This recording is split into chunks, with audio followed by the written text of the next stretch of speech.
December had wrapped the city of Detroit in a blanket of white snow and twinkling holiday lights, but for 73-year-old Cornelius Neil Washington, Christmas was just another night of survival. Neil had been living on the streets for 6 years after losing his construction job and subsequently his home to medical debt.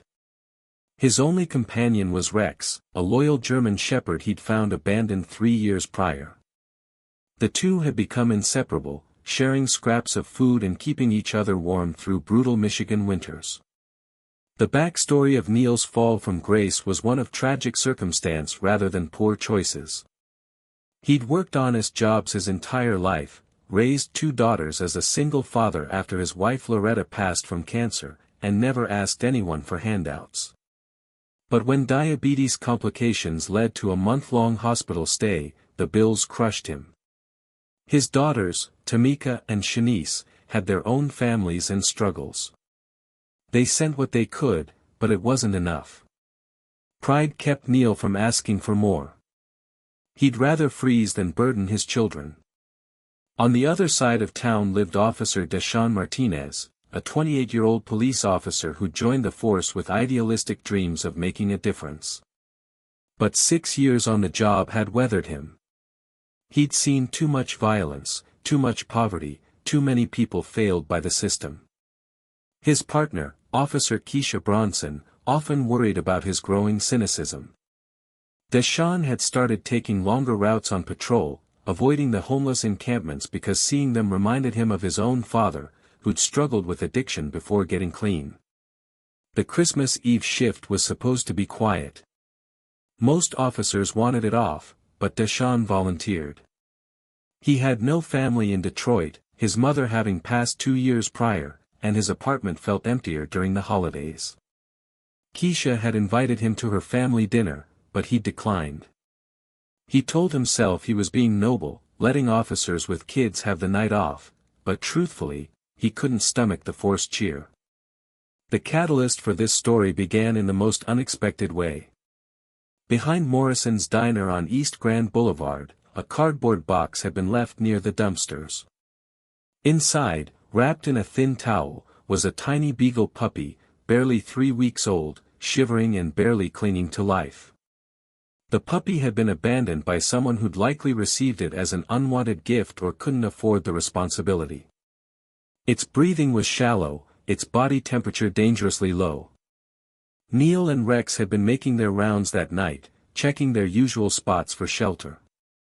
The temperature had dropped to 15 degrees, and even Rex's thick coat wasn't enough. They'd been heading toward their makeshift shelter under the abandoned railroad bridge when Rex suddenly stopped, his ears perking up. The dog pulled Neil toward the alley behind Morrison's, something he never did. Rex was disciplined, trained never to stray from Neil's side. That's when Neil heard it, a faint whimpering that could barely be distinguished from the wind. His arthritic hands trembled as he knelt beside the box, his heart dropping when he saw the dying puppy. For the first time in years, Neil felt tears freeze on his weathered cheeks. He'd seen plenty of suffering on the streets, had become somewhat numb to it, but something about this helpless creature broke through his defenses. Neil knew he couldn't save the puppy alone. He had no money, no resources, and most veterinary clinics were closed for Christmas Eve. But he also knew he couldn't leave it to die. He tucked the puppy inside his coat, close to his chest, trying to share whatever body heat he had. Rex seemed to understand the urgency, staying close and occasionally licking the puppy's tiny head.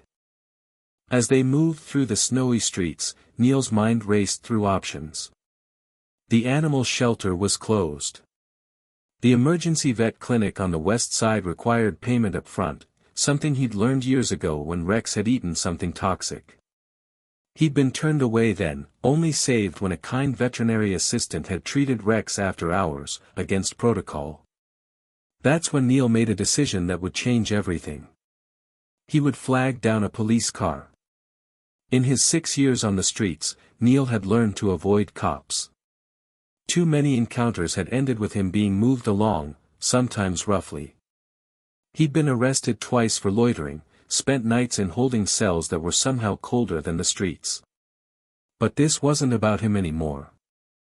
Officer Deshaun Martinez was cruising down East Grand Boulevard, his patrol car heater blasting, Christmas carols playing softly on the radio, when he saw the old man stumbling in the middle of the road, waving his arms frantically. His first instinct was irritation, another homeless person causing a disturbance. He almost kept driving, but something in the man's desperate movements made him stop. What Deshaun didn't know was that this encounter would resurrect feelings he'd buried deep, reconnect him with his own humanity, and trigger a chain of events that would expose a dark network of illegal puppy mills operating in Detroit. The dying puppy in Neil's coat wasn't just an abandoned animal, it was evidence of a crime ring that had been operating with impunity, protected by corruption that reached higher than anyone suspected.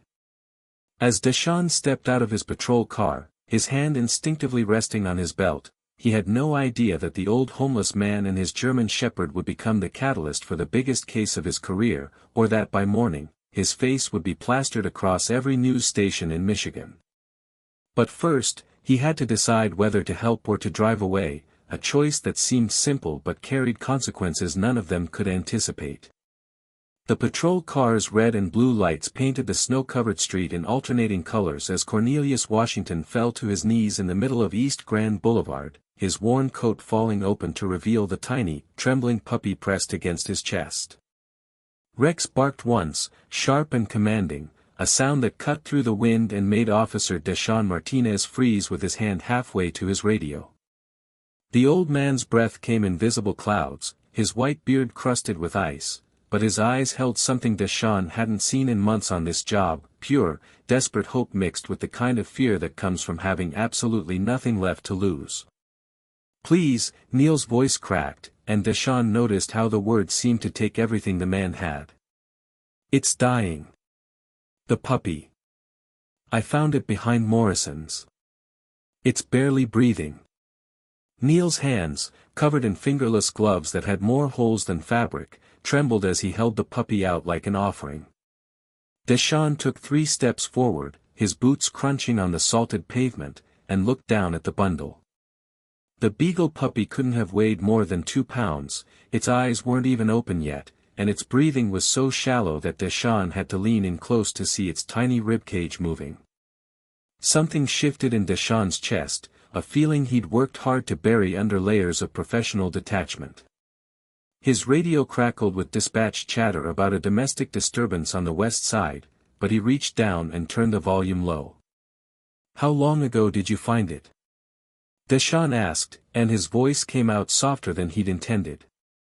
Neil's eyes widened slightly, as if kindness from a police officer was something he'd forgotten existed. "Maybe 10 minutes. I tried to warm it up, but I don't think it's working. I don't have money for a vet. I know that's what you're thinking. But I couldn't just leave it." Neil's voice broke on the last word, and Rex moved closer, pressing his body against his owner's leg in a gesture that was pure loyalty. Deshaun looked at the German shepherd, noticed how clean the dog was despite living on the streets, how his eyes were alert and intelligent. This wasn't some random homeless guy with a mangy dog. This was someone who cared, someone who'd kept his dignity despite everything. Deshaun made a decision that went against his training, against the unwritten rules about getting involved, against the voice in his head that sounded like his veteran partner telling him to stay detached. First welcoming CTA. "Get in the car," Deshaun said, already moving toward the passenger side. "There's an emergency vet on 8 Mile that stays open for first responders. I'll call ahead." He saw Neil hesitate, saw the old man's eyes dart toward the patrol car like it was a trap. "I'm not arresting you. I'm helping you. But we need to move now if this puppy's gonna make it." Neil struggled to his feet, his knees clearly causing him pain, and Rex followed close behind as they moved toward the car. Deshaun opened the back door, and for the first time in his career, he helped a homeless man and his dog into his patrol vehicle without handcuffs, without Miranda rights, without treating them like criminals. The car filled with the smell of street life, unwashed bodies, and wet dog, but Deshaun kept his face neutral as he slid into the driver's seat and grabbed his radio. Unit 73 to dispatch, I'm transporting a civilian to Northland Emergency Veterinary on 8 Mile. Medical emergency, animal welfare. The dispatcher's voice came back confused, asking for clarification, but Deshawn clicked off before they could tell him to call animal control instead. He punched the address into his GPS and pulled out into traffic, hitting the lights but not the siren. In the rearview mirror, he watched Neil cradling the puppy like it was made of glass, watched Rex sitting perfectly still beside him, and something about the scene made Deshawn's throat tight. They were 3 blocks away from the vet when the puppy stopped breathing entirely. Neil's anguished cry filled the car, and Deshawn pressed the accelerator harder, the speedometer climbing past 60 in a 35 zone. "Stay with me, old-timer," Deshawn called back, surprised by the urgency in his own voice. "We're almost there. Keep it warm." He watched Neil blow gentle breaths toward the puppy's nose, watched the old man's lips moving in what might have been prayer, and Deshawn found himself praying too, to a God he hadn't spoken to since his mother's funeral. The emergency vet clinic appeared on the right, its neon sign reading, Northland Animal ER, 24 hours, cutting through the falling snow like a beacon. Deshawn didn't bother parking properly, he stopped the patrol car sideways across 2 spots and was out before the engine finished turning off. He yanked open the back door and helped Neil out, the old man moving faster than seemed possible for someone his age, Rex jumping out behind them and staying glued to Neil's side as they rushed through the automatic doors. The clinic was nearly empty, just a woman with a cat carrier in the corner and a veterinary technician behind the desk who looked up startled as they burst in. "We need help now," Deshawn said, his badge visible on his belt, his tone leaving no room for the usual intake procedures. The tech took one look at the puppy in Neil's hands and hit a button under the desk. Within seconds, a door swung open and a woman in scrubs emerged, her dark hair pulled back, her eyes immediately assessing the situation. "Exam room 3, now," she said, and they followed her down a short hallway into a bright room with a steel table. "Put the puppy down gently," she instructed Neil, and as he laid the tiny beagle on the cold surface, she was already grabbing supplies. Her name tag read, Dr. Nia Richardson, and her hands moved with practiced efficiency as she placed a stethoscope against the puppy's chest. "Heart rate is present but weak, body temperature is critically low, maybe 90 degrees. How long has it been exposed?" "We don't know," Deshawn answered when Neil seemed unable to speak. "He found it abandoned behind a diner maybe 15-20 minutes ago." Dr. Richardson nodded, already working, placing an oxygen mask over the puppy's tiny face, wrapping it in heated blankets, inserting a small 4-line that looked impossibly delicate.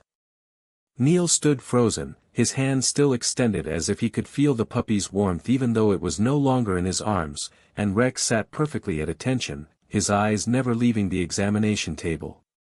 "The next 10 minutes are critical," Dr. Richardson said, her voice steady but serious. "This puppy is severely hypothermic and appears to be malnourished. It's also far too young to be separated from its mother, maybe 3 weeks old at most. Whoever abandoned it didn't just give it away, they left it to die." Something in her tone made Deshawn's cop instincts kick in. "You see this often?" he asked, and Dr. Richardson looked up from the puppy, her expression hardening. "More than I'd like to admit. Usually around the holidays. People get puppies as gifts, realize they're too much work, and dump them. But this one." She gestured to the puppy, "This is different. Look at its paws." She lifted one tiny foot, and Deshawn and Neil both leaned in. The pads were stained with something dark, and there were small cuts on the dewclaws. This puppy was kept in wire cages, probably stacked. These are classic signs of puppy mill conditions. Whoever had this dog was breeding it commercially and illegally. The words hung in the air like an accusation, and Deshawn felt his jaw tighten. He'd heard about puppy mills, operations that bred dogs in horrible conditions to sell for profit, but he'd never seen evidence of one in Detroit. "You're sure?" he asked, and Dr. Richardson nodded. I'd stake my license on it. And if this one got out, there are probably dozens more still trapped wherever it came from. She looked at Neil directly. Where exactly did you find it? Neil's voice was stronger now, energized by anger. Behind Morrison's diner on East Grand. The alley side, near the dumpsters. It was in a cardboard box, just a thin towel with it. Deshawn pulled out his phone and started typing notes. What time? Neil thought for a moment. Maybe 8:30, 8:45. The dinner crowd was still inside, I could hear them through the vents. Deshawn checked his watch, it was 9:47 now. Dr. Richardson continued working on the puppy, and slowly, almost miraculously, color started returning to its gums. Its breathing grew stronger, more regular, and when it made a tiny whimpering sound, Neil let out a sob that seemed to come from somewhere deep in his chest. It's fighting, Dr. Richardson said, and there was hope in her voice. That's a good sign. But it's not out of danger yet. It needs intensive care for at least 24 hours, maybe more. That's when the reality of the situation crashed down. Deshawn watched Neil's face change, watched hope drain away as the old man clearly did the math. How much does that cost? Neil asked, his voice small. Dr. Richardson's expression softened. For a case this severe?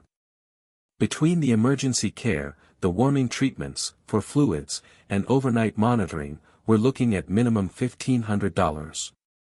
Probably closer to $2,000 if complications develop. Neil's shoulders sagged, and he took a step back from the table, his hand reaching down to grip Rex's collar like the dog was the only thing keeping him upright. I don't have that. I don't have anything. He looked at Deshawn, and the defeat in his eyes was worse than any crime scene the officer had ever witnessed. I shouldn't have brought it here. I should have known I'd just be wasting everyone's time. People like me, we don't get to save things. Deshawn felt something crack open inside him, something he'd kept carefully locked away since his mother died, since his father had relapsed, since he'd decided that caring too much only led to pain. Wait, he said, the word coming out before he'd fully thought it through. Wait here. He walked out of the exam room, pulled out his phone, and scrolled through his contacts until he found his partner's number. Keisha answered on the second ring, Christmas music and laughter loud in the background. Deshawn. Everything okay? She asked, and he could hear the concern in her voice. I need you to do something for me, Deshawn said, and then he explained the situation, talking fast, knowing how crazy it all sounded. There was a long pause after he finished, and then Keisha laughed, but it wasn't mocking, it was warm. You're finally remembering why you became a cop, she said. Give me 20 minutes. I'm calling in some favors.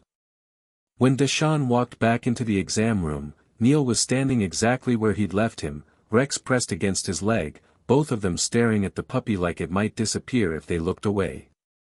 The cost is handled, Deshawn said simply. Neil's head snapped up. What? No, I can't let you, you don't even know me, I'm nobody, Deshawn held up a hand.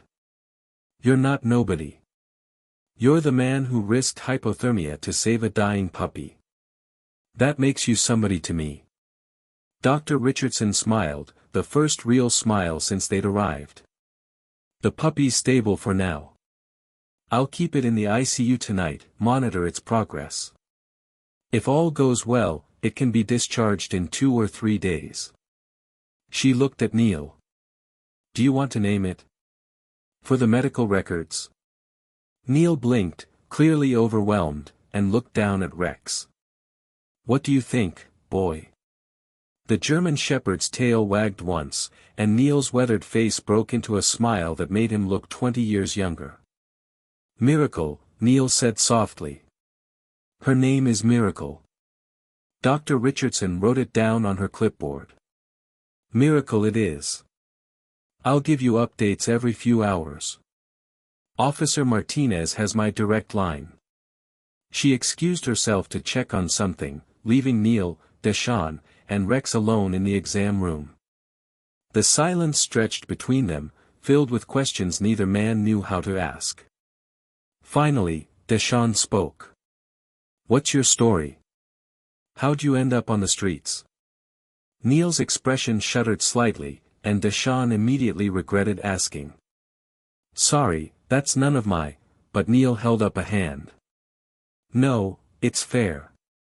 You just dropped serious money on a puppy for a stranger. Least I can do is tell you why that stranger is homeless." And so Neil told him, about the medical bills, about the daughters he was too proud to burden, about the 6 years of survival that had gradually stripped away everything except Rex and his dignity. Deshawn listened, and with every sentence, he saw his own father's story reflected back. The pride that prevented asking for help, the spiral of debt, the way society looked through people instead of at them. When Neil finished, Deshawn's hands were clenched into fists. "You got somewhere to stay tonight?" he asked, though he already knew the answer. Neil shrugged. "Same place as always.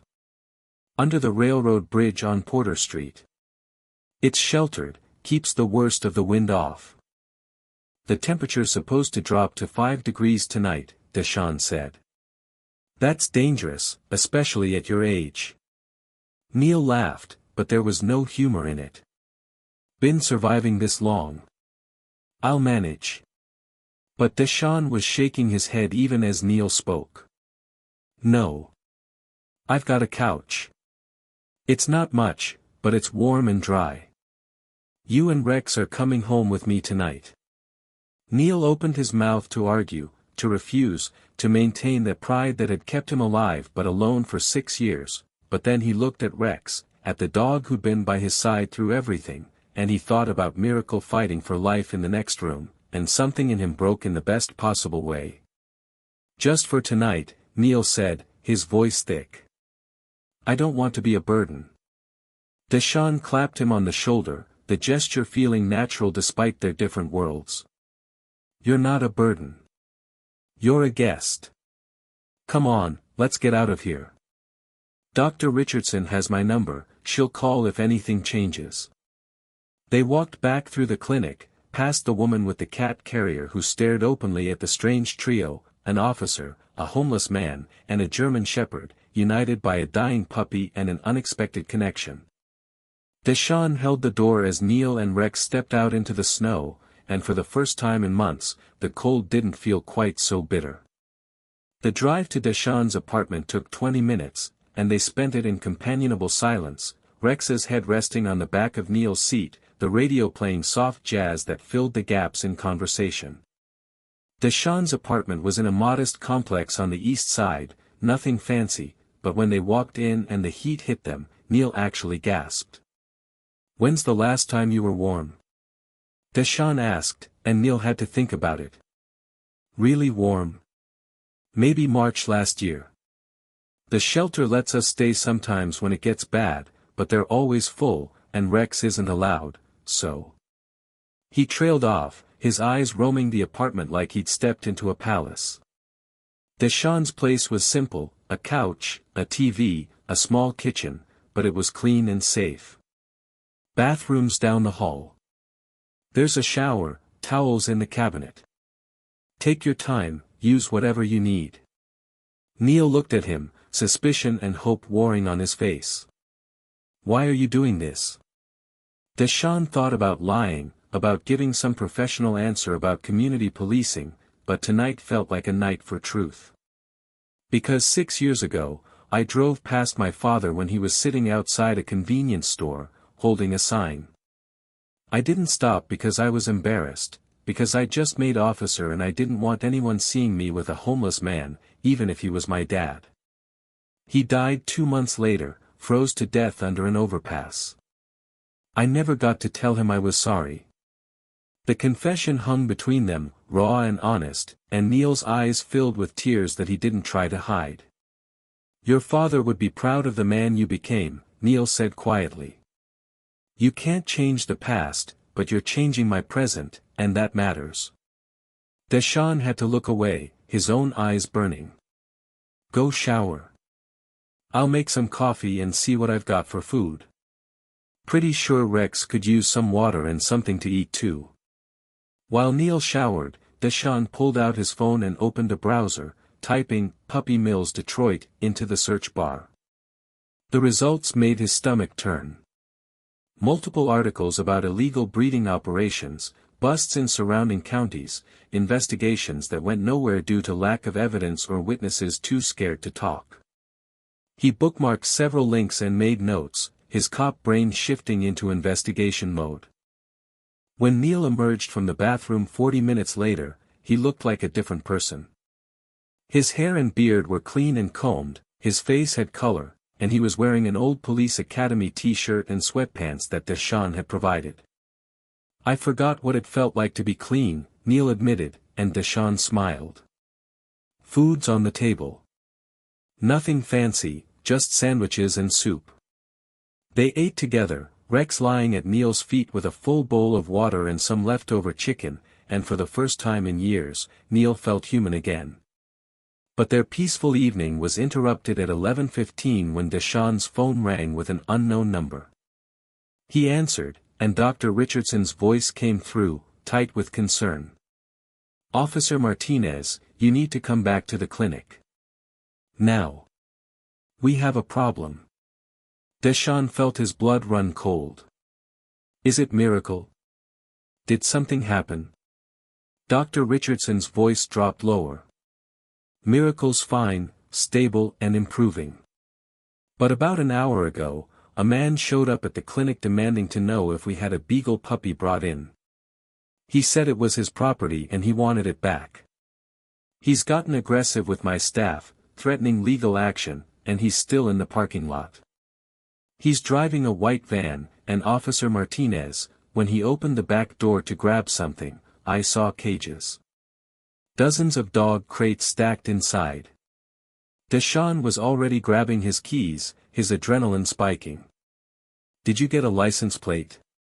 Dr. Richardson rattled off a number, and Deshawn wrote it down. "Don't engage with him. Lock the doors, call 911 if he tries to force his way in. I'm 10 minutes out." He hung up and looked at Neil. "Something's happening at the clinic. You should stay here." But Neil was already standing, pulling on his still damp coat. "That puppy lived because I found it. I'm not sitting this out." Rex was on his feet too, alert and ready, and Deshawn knew arguing would waste time they didn't have. "Fine, but you stay in the car, understand? If this goes bad, I need to know you're safe." Neil nodded, and they rushed out into the night, the temperature having dropped even further, the streets nearly empty as Christmas Eve turned into Christmas morning. When they pulled into the vet clinic parking lot, Deshawn immediately spotted the white van parked across 3 spaces, its engine running, exhaust billowing in the cold air. A man stood next to it, mid-40s, heavy build, wearing a stained jacket and jeans. He was on his phone, arguing with someone, his voice carrying across the lot. Deshawn parked his patrol car strategically, blocking the van's exit, and turned to Neil. "Stay here. I mean it." Deshawn stepped out, his hand resting on his service weapon not threateningly, but ready. The man looked up, his face flushing when he saw the uniform. "About time someone showed up.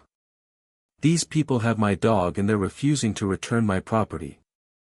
Deshawn approached carefully, his eyes scanning the van's interior through the windshield. "Sir, I need to see some identification and your vehicle registration." The man's jaw tightened. "I don't need to show you anything. That dog is mine, I have papers, and they're holding it illegally." Deshawn kept his voice calm but firm. "If you have legitimate ownership papers, that's something that can be sorted out through proper channels. Right now, I need to verify your identity and your vehicle registration. It's standard procedure." The man's eyes darted to the van, and Deshawn noticed how his weight shifted toward the driver's door.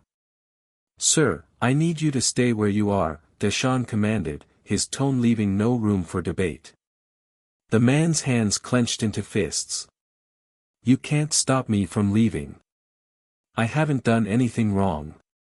But Deshawn had noticed something else. From the small gap in the van's back doors, he could hear sounds, whimpering, scratching, the unmistakable noise of distressed animals. Sir, I'm asking you one more time to provide identification. That's when the man bolted, lunging for the driver's side door, and Deshawn reacted on instinct, closing the distance and grabbing the man's arm just as he reached for the handle. Stop! Police! The man swung wildly, his elbow catching Deshawn in the ribs, but the officer held on, wrestling him away from the van. They struggled for several seconds before Deshawn managed to get the man face down on the pavement, his knee on the man's back, handcuffs clicking into place. You're under assault on a police officer for starters, Deshawn said, breathing hard. He called for backup on his radio, then carefully approached the van's back doors. What he saw inside would stay with him forever. Dozens of cages, stacked 3 high, filled with puppies and small dogs in various states of health. The smell was overwhelming, feces and urine and sickness. Some of the dogs were barking frantically, others lay motionless, too weak or sick to react. Deshawn felt rage build in his chest, pure and righteous, and he had to force himself to take deep breaths. He looked back toward his patrol car and saw Neil standing outside despite instructions, his hand over his mouth, Rex pressed against his leg. Call Dr. Richardson, Deshawn shouted. Tell her we need emergency response from multiple animals. And tell her to call every vet in the city who's on call tonight. We're going to need all the help we can get. Within 30 minutes, the parking lot was chaos. 3 more patrol cars, an animal control van, Dr. Richardson and 4 other veterinary professionals from surrounding clinics, all converging to help. The dogs were carefully removed from the van, each one examined, the worst cases rushed inside for immediate treatment. Neil, despite his age and exhaustion, worked alongside everyone else, his gentle hands lifting puppies from cages, his voice soothing them even though they couldn't understand his words. Deshawn stood with his sergeant, a stern woman named Captain Okonkwo, who'd arrived 30 minutes into the rescue operation. We ran the van's plates, she said, her voice tight with anger. It's registered to a business address in Highland Park, a supposed breeder who's been on our radar, but we've never had enough evidence to get a warrant. This traffic stop, this assault on an officer, that gives us probable cause to search the property. When? Deshawn asked, and Captain Okonkwo checked her watch. First light. 4 hours. We're assembling a team now. She looked at Neil, who was carefully wrapping a shivering chihuahua in a blanket. Who's the old man? Deshawn felt protective instinctively. He's the one who found the first puppy, the one that led us here. His name is Cornelius Washington, and he's a witness. Captain Okonkwo studied Neil for a long moment. He homeless? Deshawn hesitated, then nodded. For 6 years. Medical debt. The captain's expression softened slightly. Get his statement, make sure it's detailed. If this goes to trial, we'll need him to testify about finding the puppy, the condition it was in. Can he be trusted to show up? Deshawn looked at Neil, at the care with which he handled each animal, the tears on his weathered face. Yes. He can be trusted. By 3 in the morning, all the dogs had been removed from the van and triaged. 18 puppies and 6 adult dogs, various breeds, all showing signs of neglect and abuse. 3 of the puppies were in critical condition, and Dr. Richardson worked tirelessly to stabilize them. The man from the van, identified as Marcus Hendricks, had been transported to county lockup, charged with assault on an officer, animal cruelty, and operating an illegal breeding facility. Deshawn found Neil sitting on the curb outside the clinic, Rex's head in his lap, both of them staring at nothing. Hell of a Christmas Eve, Deshawn said, sitting down beside them. Neil laughed, exhausted and slightly hysterical. I found one puppy. Just one. And somehow we ended up saving 24 dogs and busting a criminal operation. How does that happen? Because you didn't walk away, Deshawn said simply. When you saw that box, you could have kept going. When you needed help, you could have been too proud to ask.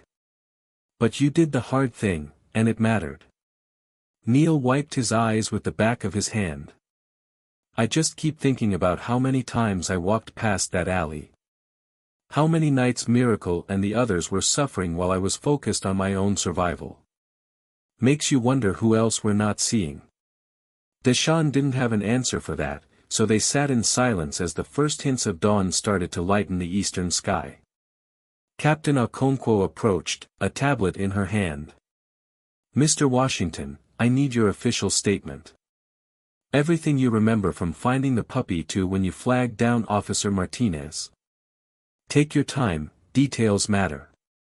Neil nodded and stood, his joints protesting, and followed her inside.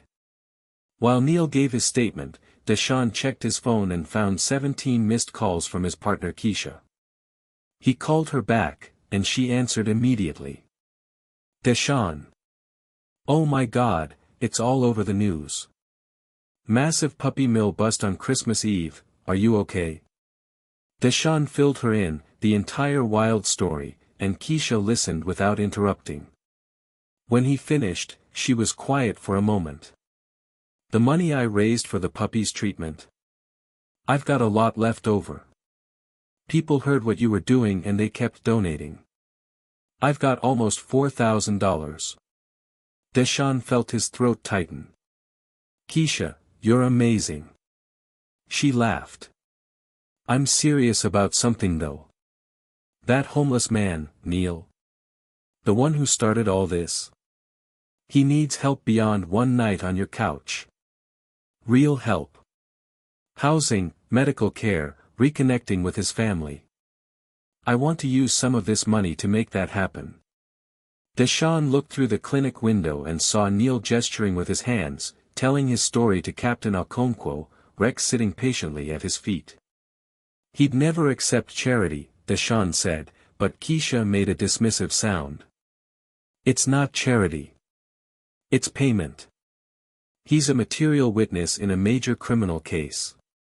Witnesses need to be kept safe, housed, accessible for trial. I'll talk to the DA's office, make it official. They have funds for this exact situation. Deshawn smiled, feeling something like hope bloom in his chest. You're scary when you're determined, you know that. Keisha laughed again. That's why we're partners, baby. You're the heart, I'm the brains. At 6 a.m., just as the sun fully crested the horizon on Christmas morning, a convoy of police vehicles, animal control units, and veterinary emergency response teams descended on an unremarkable warehouse in Highland Park. The raid was swift and overwhelming, and what they found inside was worse than anyone had imagined. Over 100 dogs, living in cages barely large enough to turn around in, multiple females showing signs of forced breeding, puppies with untreated infections and injuries. Marcus Hendricks' operation had been running for 8 years, supplying pet stores and online marketplaces with puppies that sold for thousands of dollars while the breeding dogs lived in hell. The evidence was overwhelming: financial records, veterinary neglect, violations of dozens of state and federal laws. By noon on Christmas Day, the story had gone viral. Local news picked it up first, then regional, then national. Homeless man and police officer save Christmas, bust major puppy mill operation. Neil's face was everywhere, photos someone had taken in the clinic parking lot showing him holding a puppy, tears on his weathered face, Rex by his side. Deshawn's phone wouldn't stop ringing with interview requests, but he declined them all. This wasn't about publicity, it was about doing what was right. But the attention had unexpected consequences. By Christmas evening, the vet clinic's donation fund had raised over $60,000, enough to cover all the rescue dog's care and then some. And Neil's daughters saw the news. Tamika called Deshawn's precinct, frantic to reach her father, ashamed and desperate to make amends. We didn't know how bad it had gotten, she sobbed to Deshawn when he finally got her on the phone. He told us he was fine, that he had a place to stay. We should have known he was lying to protect us. Please, can I talk to him? Deshawn looked at Neil, who'd fallen asleep on his couch, Rex curled up beside him, both of them finally at peace. He's sleeping right now, Deshawn said gently. But I'll have him call you when he wakes up. And ma'am, don't beat yourself up too hard. He's proud, maybe too proud. But he loves you. That much I know. When Neil woke up 3 hours later, Deshawn handed him the phone with Tamika's number pulled up. Your daughter called. Several times. She wants to talk to you. Neil stared at the phone like it might bite him, fear and longing warring on his face. I don't know what to say to her. Deshawn squeezed his shoulder. Start with hello. The rest will follow. Neil took the phone and stepped into the bedroom for privacy, and for the next hour, Deshawn heard muffled conversation, sometimes raised voices, often crying, but mostly just talking. When Neil emerged, his eyes were red but there was something light in his expression that hadn't been there before. They want me to come for New Year's, Neil said, his voice wondering. Tamika and Shanice, they're both in Columbus now. They've got room, they want me to stay with them, at least until we figure things out long-term. They said they're sorry for not trying harder, for not pushing past my pride. He looked at Deshawn, then down at Rex. I don't know if I can go. 6 years is a long time, maybe too long. Maybe I don't fit in their world anymore. Deshawn thought about his own father, about missed chances and permanent regrets. You fit wherever you choose to fit. But Neil, your daughters love you. They've been given a second chance to show you that, and you've been given a second chance to let them. Don't waste it out of fear. Neil was quiet for a long moment, then nodded slowly. Will you do something for me first? Come with me to check on Miracle. They drove back to the clinic as afternoon faded into evening. Dr. Richardson met them at the door with a smile. Perfect timing. Come see. She led them to the ICU ward, a room filled with incubators and warming beds, and there, in a small enclosed pen, was Miracle. The tiny beagle puppy was standing, wobbling but standing, and when she saw Neil, she let out a squeaky bark that was the most beautiful sound he'd ever heard. She turned a corner about 3 hours ago, Dr. Richardson explained. Temperature normalized, started eating, showed interest in her surroundings. She's going to make it, Mr. Washington. Against all odds, she's going to make it. Neil knelt beside the pen, and Miracle stumbled toward him on unsteady legs, her tiny tail wagging frantically. Rex pushed his nose through the wire, and the puppy licked it, and everyone in the room laughed through tears. What happens to her now? Neil asked, not taking his eyes off Miracle. Dr. Richardson consulted her tablet. Normally she'd go into foster care until she's old enough for adoption. But given the circumstances, and given that you're the one who saved her, if you wanted to apply to adopt her yourself, I think we could fast-track that. Neil looked up at Deshawn, uncertainty written all over his face. I'm about to be living with my daughters. I can't just show up with 2 dogs. But Deshawn was already texting Tamika, whose number Neil had saved in the phone Deshawn had given him. 30 seconds later, the response came back, and Deshawn held up the screen for Neil to read. Dad, if you want the puppy, bring the puppy. We want you home, all of you. Rex and Miracle included. The kids will be thrilled. Please come home. Neil read the message 3 times, and then he did something Deshawn had never seen him do, he smiled without reservation, without fear, without the weight of the world on his shoulders. "I guess we're adopting a puppy," Neil said to Rex, and the German Shepherd's tail wagged in approval. Dr. Richardson clapped her hands together. "She'll need another week of monitoring before she's ready to leave, but after that, she's all yours." She paused, then added, "Mr. Washington, what you did, flagging down Officer Martinez despite being scared, despite knowing cops haven't always treated people like you fairly, that took courage. You saved Miracle's life, but you also saved 23 other dogs. You're a hero." Neil shook his head. "I'm not a hero. I'm just a man who couldn't walk away from something suffering. That's not heroism, that's just basic humanity." But Deshawn disagreed. "Maybe that's exactly what heroism is. Doing the human thing when it would be easier not to." They stayed at the clinic for another hour, watching Miracle gain strength with every passing minute, watching Rex stand guard over the tiny puppy like she was his own. On December 31st, 6 days after Christmas, Neil stood in the bus station with Deshawn, Rex on a leash beside him, Miracle in a carrier that Dr. Richardson had given them as a going-away present. Neil's bus to Columbus left in 20 minutes, and the reality of everything that had changed was almost too much to process. A week ago, he'd been sleeping under a bridge, wondering if he'd survive another winter. Now he was heading home to his daughters, with his dogs, with hope. "I don't know how to thank you," Neil said, and his voice broke. "You gave me back my life." But Deshawn shook his head. "You gave me back mine. I became a cop to help people, but somewhere along the way, I forgot that. You reminded me." They hugged, two men from completely different worlds, connected by a dying puppy and a choice to care.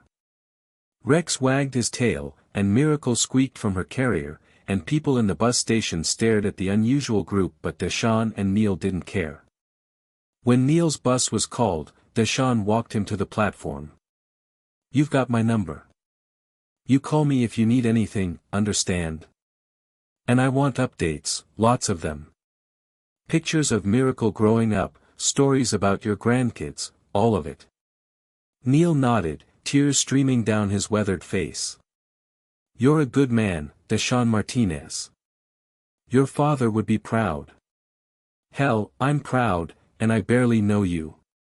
Deshawn watched the bus pull away, watched Neil's face in the window, watched him hold up Miracle so Deshawn could see her one last time, and he stood there long after the bus disappeared from view. His phone buzzed with a text from Keisha. "How you holding up?" He typed back, "I'm good. Really good. For the first time in a long time, I'm good." The puppy mill case went to trial 4 months later, and Neil testified via video conference from his daughter's house in Columbus, Rex and Miracle both visible in the background. Marcus Hendricks was sentenced to 8 years in prison and permanently banned from owning animals. The other 19 dogs rescued from the van all found homes, many with the veterinary staff who'd helped save them. The viral story of Christmas Eve led to stricter regulations on breeding facilities in Michigan and 3 other states. Dr. Richardson started a nonprofit focused on puppy mill rescue and education.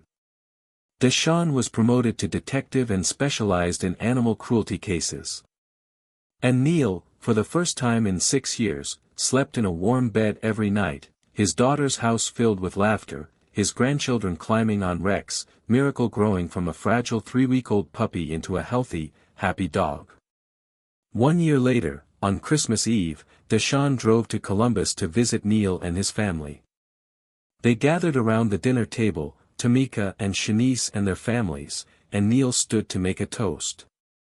"A year ago tonight, I was convinced my life was over. That I'd die on the streets, forgotten and alone.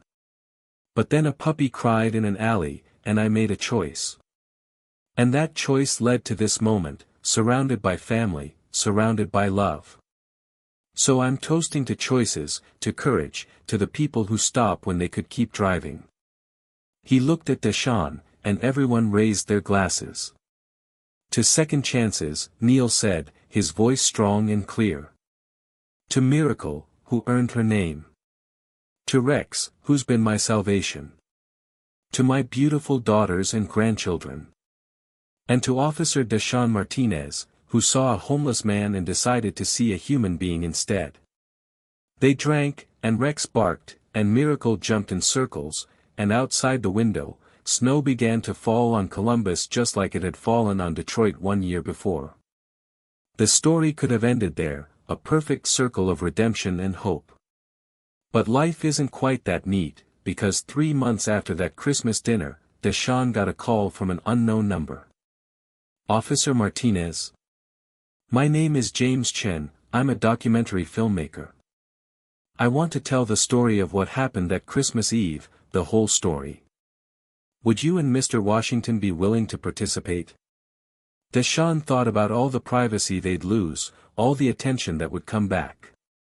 But he also thought about the message it could send, about compassion, about second chances, about the ripple effects of choosing kindness over convenience. Let me talk to Neil, Deshaun said. And when he called Neil that night, told him about the documentary, Neil was quiet for a long time. Will it help other people? Neil finally asked. People living on the streets, animals suffering in mills, cops who've forgotten why they joined the force. Deshaun said he thought it might. Then we do it, Neil decided. We tell the story, all of it, the ugly parts and the beautiful parts. Because maybe someone will watch it and decide to stop next time they see someone in need. And that would make everything we went through worth it. The documentary released 18 months after that Christmas Eve, titled Miracle on East Grand Boulevard. It won awards, sparked conversations, led to policy changes. But more importantly, it inspired thousands of individual acts of kindness, people helping homeless neighbors, adopting rescue dogs, police officers remembering why they'd taken the oath to serve and protect. The ripples spread wider than anyone could have predicted. And through it all, Neil lived a quiet life in Columbus, working part-time at an animal shelter, spending evenings with his grandchildren, taking Rex and Miracle for long walks in the park. He never forgot his 6 years on the streets, never took for granted the warmth of his bed or the love of his family. Sometimes people recognized him from the documentary, asked for photos or autographs, and he always obliged with grace. Deshaun visited twice a year, Christmas and summer, and each time he arrived, Miracle would bark frantically and Rex would press against him like no time had passed. They'd sit on Neil's daughter's porch, drinking coffee, watching the dogs play in the yard, and talk about everything and nothing. Sometimes they discussed the case, the trial, the changes that had come from their story. But mostly they just enjoyed the peace they'd both found, the friendship that had saved them both in different ways. On the 5-year anniversary of that Christmas Eve, a reporter asked Neil if he had any regrets. He thought about the question seriously, then shook his head. Not a single one. I lost 6 years of my life to pride and circumstances, but I gained something more valuable, perspective. I learned that asking for help isn't weakness, it's courage. I learned that one person can make a difference, even when that person is broke and homeless and forgotten by society. And I learned that sometimes the worst moments of our lives lead directly to the best. The reporter turned to Deshaun with the same question.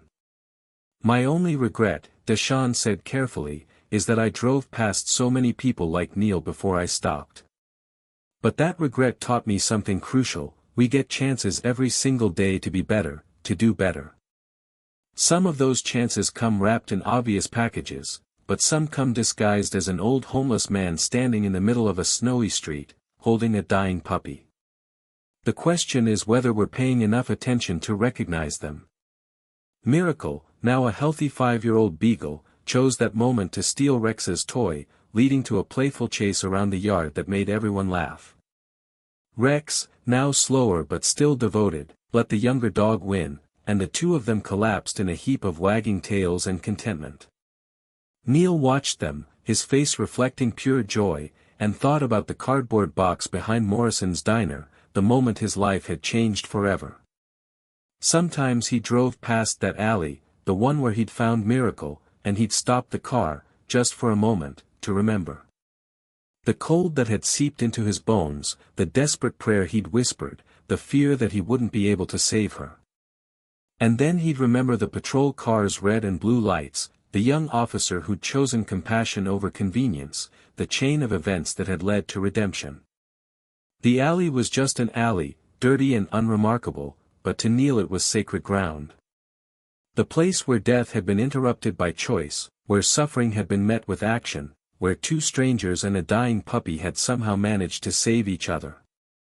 He never stayed long, just long enough to whisper a thank you to whatever force in the universe had guided his steps that night, and then he'd drive home, to warmth and family and love. Deshawn, meanwhile, continued his work with the Special Victims Unit, focusing on crimes against vulnerable populations. He'd framed a photo of that Christmas Eve, taken by a bystander, showing him kneeling next to Neil in the clinic parking lot, both of them holding puppies from the rescue. He kept it on his desk, a reminder of why the work mattered, why every individual life, human or animal, deserved protection and dignity. His personal life had flourished too. He'd met someone, a social worker named Alicia who worked with homeless populations and understood his passion. They'd married 3 years after that Christmas Eve, and Neil had walked Deshawn down the aisle in place of the father who couldn't be there. It was unconventional, but their entire relationship was unconventional, and that made it perfect. Keisha, who'd been promoted to sergeant, often joked that she'd created a monster by encouraging Deshawn to help Neil that night. But she said it with pride, because the unit they'd built together had one of the highest success rates in the state for helping vulnerable people while holding criminals accountable. They'd rescued 17 more animal abuse operations, helped dozens of homeless individuals find housing and treatment, and changed the culture of their entire precinct. The original white van, the one Marcus Hendricks had driven, sat in the police evidence warehouse for 18 months until the trial concluded. After the conviction, it was supposed to be auctioned off, but Neil had a different idea. He arranged for it to be donated to a non-profit that converted vans into mobile veterinary clinics for low-income neighborhoods. They painted over the rust and stains, filled it with medical equipment, and now it drove through Detroit offering free vaccinations and checkups to pets whose owners couldn't afford traditional care. They named it Miracle Mobile, and painted a picture of a tiny beagle puppy on the side. Underneath, in simple letters, it read, "In memory of Christmas Eve 2024, when compassion changed everything." The van visited Neil's old haunts, the places where homeless populations gathered, and offered free care to their animals, because everyone deserves the dignity of being able to care for their companions, regardless of their housing situation. Dr. Richardson's nonprofit grew exponentially, with locations in 15 states within 3 years. They focused not just on rescue, but on education, teaching people how to identify puppy mills, how to report suspected abuse, how to adopt responsibly. She often told people that Miracle's story had given her back her faith in humanity, reminded her why she'd become a vet in the first place. The clinic where Miracle had been saved became something of a landmark. People visited from across the country to take photos outside, to donate to the rescue fund, to hear the story firsthand from staff who'd been there. Dr. Richardson eventually expanded the facility, adding a wing specifically for rescue animals, funded entirely by donations inspired by one tiny puppy and the people who'd refused to let her die. As the years passed, the story took on a life of its own, growing beyond the specifics of that Christmas Eve into something universal. Schools used it to teach compassion, churches included it in sermons about Good Samaritans, police academies showed the documentary to remind new officers about the true meaning of protect and serve. It became less about Neil and Deshawn specifically, and more about the choice we all face when confronted with suffering, to walk away or to stop. Neil's grandchildren, who barely remembered their grandfather's homeless years, grew up hearing the story so often it became family mythology. They'd ask him to tell it again and again, and each time Neil would sit them down, Rex and Miracle at his feet, and walk them through every detail. But he always ended the same way, emphasizing that the real miracle wasn't the puppy surviving, it was people choosing to care. Anyone could have found that box, Neil would tell them. But I was the one who did, and I had a choice. I could have kept walking, told myself it wasn't my problem, that I had enough to worry about with my own survival. But I didn't, and that choice changed everything. Not because I'm special, but because caring is always a choice, and it's always the right one, even when it's hard. His grandchildren would nod solemnly, petting Miracle's graying muzzle, and promise to always stop, always care, always choose compassion. And Neil would hope that they meant it, that the lessons learned on a frozen Christmas Eve would echo through generations, spreading kindness like ripples on water, touching lives he'd never know about, creating changes he'd never see. Because that's how redemption works, not as a single moment of transformation, but as an ongoing choice to be better, to do better, to recognize that we're all connected in ways we can't always comprehend. One dying puppy, one homeless man, one police officer, and suddenly dozens of dogs are saved, regulations change, lives are rebuilt, and the world becomes slightly less cruel. On Christmas Eve 2029, exactly 5 years after that fateful night, a ceremony was held in Detroit. The city had decided to rename the street where Morrison's Diner stood, the alley where Miracle had been found. It was now officially Miracle Way, a small plaque installed explaining the history. Neil and Deshawn both spoke at the ceremony, their words brief but powerful, and when the plaque was unveiled, the crowd cheered. But the best part of the evening came after, when they all went back to Morrison's Diner for dinner. The owner, Mrs. Patricia Coleman, had been horrified to learn that the puppy mill operation had been using her dumpster area to dispose of unwanted puppies. She'd worked with authorities to install cameras and security measures, and she'd made it a personal mission to support local rescue efforts. She hosted monthly fundraisers, donated food to homeless shelters, and treated every person who walked through her doors with equal dignity. They sat in a booth, Neil and Tamika and Shanice and the grandkids, Deshawn and Alicia, Keisha and her husband, Dr. Richardson and several vet techs who'd been there that night, and they shared a meal together.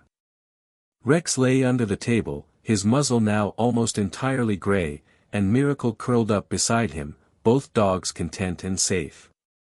Outside, snow fell just like it had 5 years before, but this time, there were no dying puppies in alleys, no desperate men flagging down patrol cars out of fear and hope. This time, there was just warmth and laughter and love, hard-won and deeply appreciated. They raised their glasses in a toast, not to any particular person or moment, but to the idea that kindness compounds, that small acts of compassion can create massive waves of change, that we're all capable of being heroes if we're willing to stop and care. And somewhere in Detroit, on a cold Christmas Eve, people walked past alleyways and didn't turn away, checked on their neighbors, called authorities when they saw suffering, chose connection over convenience. Not because they'd heard the story of Miracle and Neil and Deshawn, though many had, but because compassion is contagious, spreading person to person, choice to choice, moment to moment, creating a world where fewer puppies die in cardboard boxes and fewer people freeze under bridges. That was the real miracle, not the survival of one tiny beagle, but the awakening of thousands of hearts to the simple truth that we're all responsible for each other, that ignoring suffering doesn't make it disappear, and that the distance between tragedy and redemption is often just one person deciding to care. As the snow continued to fall on Detroit, blanketing the city in white, that truth settled over everything like a blessing, quiet and powerful and permanent.